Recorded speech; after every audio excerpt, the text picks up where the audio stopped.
Patuloy pa rin tayo sa ating pag-iikot para sa Dimiri Foundation Meals on Wheels. Nandito tayo ngayon sa Kasiglahan, Montalban, Rizal. Lagpas bahay po ang baha dito during the Typhoon Ulysses. Samahan niyo po kami muli upang makapaghatid po ng inspirasyon na mula po sa salita ng Diyos. Kung tayo ay nagugutom, kung ikaw ay may sakit, kung ikaw ay nalulungkot, nandyan po ang Diyos at magbibigay po sa iyo ng pag-asa. Kahit single parent ako, nakakaraos po kami sa pang-araw-araw. Maraming salamat po, God.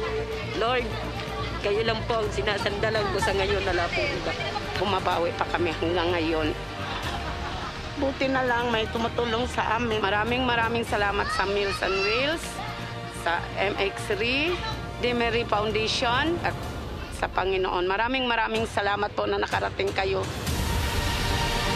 Muli po, samahan niyo kami. Tara po, sa Quezon City naman tayo.